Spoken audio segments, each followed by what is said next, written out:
मालदीव्स के राष्ट्रपति वहाँ पर एंटी इंडिया स्टांस के लेकर चुने गए थे। प्रेसिडेंट मोइजू जो है, जब से वो प्रेसिडेंट बने वो हिंदुस्तान के विरुद्ध कार्रवाई करते हैं। प्रेसिडेंट मालदीव्स का यह भारत से रिक्वेस्ट करना कि वो जो उनके देश पर भारत का 400 से ज़्यादा करोड़ का कर्जा है उसको रीशेड्यूल कर। लेकिन जब COP28 में उनकी मुलाकात हुई on the sidelines prime minister Modi, तो तब तक उनको साफ तौर पे महसूस हुआ कि मालदीव के हित में नहीं है हिंदुस्तान के साथ रिश्ते नाते खराब करना।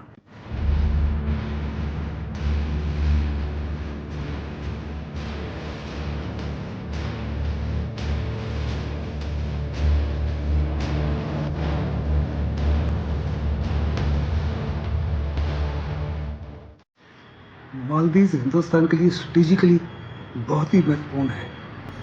ये मिनिको आइलैंड से तकरीबन 30 किलोमीटर की दूरी पर है और मेनलैंड से 260 किलोमीटर।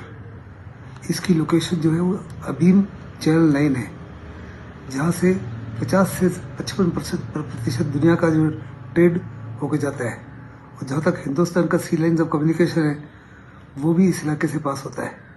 और अगर वहाँ कोई दूसरा देश आ जाए जो एक्सपेंशनिस्ट है, एग्रेसिव है, जैसे कि हमारा नॉर्दर्न नेबर चाइना, तो हिंदुस्तान के लिए काफ़ी ज़्यादा नुकसानदेह हो सकता है। इंटरनेशनल मॉनेटरी फंड ने फरवरी के महीने में साफ तौर पे कहा है कि इस समय इकोनॉमिक दुर्दशा जो है मालदीव की ज़बरदस्त बेकार खराब है और वो बिल्कुल पाकिस्तान या श्रीलंका की तरह डेट में फंसा हुआ है। उसका जो डेट है चाइना के पास लगभग $8 बिलियन है, जहाँ तक हिंदुस्तान का डेट है वो लगभग $4 बिलियन है। प्रेसिडेंट मोइजू जो है, जब से वो प्रेसिडेंट बने वो हिंदुस्तान के विरुद्ध कार्रवाई करते हैं। लेकिन जब COP28 में उनकी मुलाकात हुई on the sidelines prime minister Modi, तो तब तक उनको साफ तौर पे महसूस हुआ कि मालदीव के हित में नहीं है हिंदुस्तान के साथ रिश्ते नाते खराब करना। उन्होंने प्राइम मिनिस्टर को कहा कि हम चाहेंगे कि आप हमको एड भी बढ़ा दीजिए और जो प्रोजेक्ट्स हैं मालदीव के अंदर उनको भी ज़्यादा स्पीड अप कीजिए। और साफ तौर पे उन्होंने अभी दरखास्त की है कि जहाँ तक मालदीव है उनके लिए हिंदुस्तान स्ट्रेटेजिकली सबसे महत्वपूर्ण अलाई है और वो चाहते हैं कि हिंदुस्तान जो है उनको कुछ डेट रिलीफ दे। और हिंदुस्तान के साथ साथ उन्होंने चाइना से भी डेट रिलीफ मांगा है। ये हिंदुस्तान के हित में है कि उनको डेट रिलीफ दिया जाए।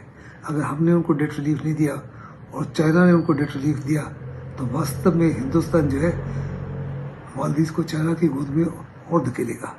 इसलिए बड़ा लाजमी है कि हम मालदीव की जो हम सारा एड देते हैं वो भी तकरीबन डबल कर दिए और साथ ही साथ उसको हर प्रकार की सहायता दें, जैसे हमने श्रीलंका को दिया अपने डेट से निकलने के लिए।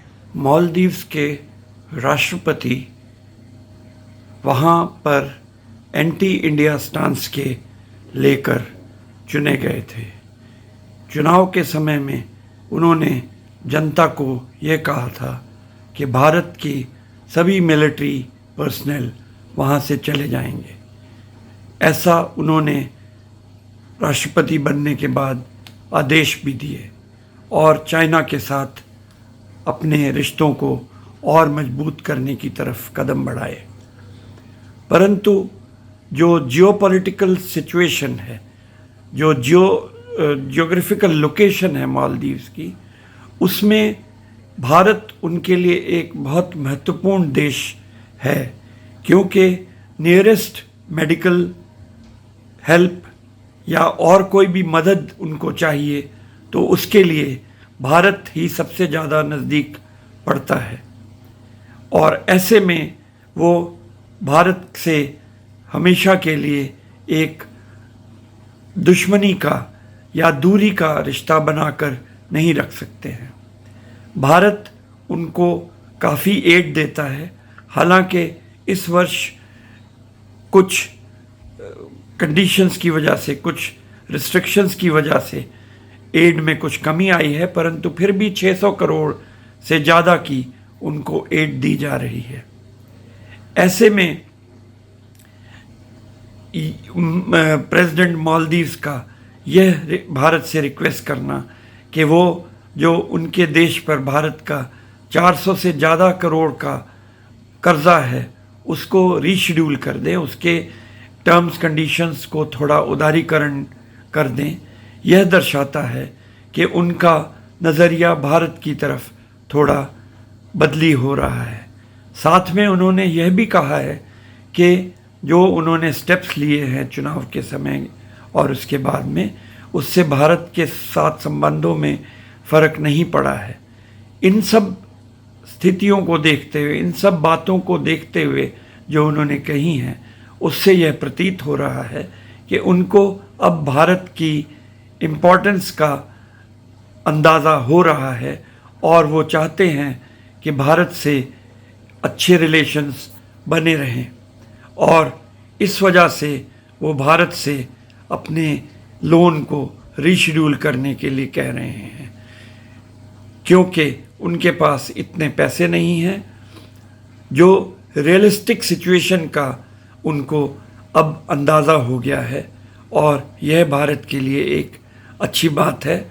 और मुझे यह सोचना है, मैं ये सोचता हूँ कि भारत को उनके इस रिक्वेस्ट को मान लेना चाहिए, जिससे वो दोबारा से भारत के खेमे में आ सकें। हमारे चैनल आई ऑफ ट्रुथ को सब्सक्राइब कीजिए YouTube पर, इसे फॉलो कीजिए Facebook पर, Instagram पर, Twitter पर और कू पर। हमारे चैनल के बारे में फीडबैक देने के लिए हमें मेल कीजिए ioftruth.6@gmail.com पर।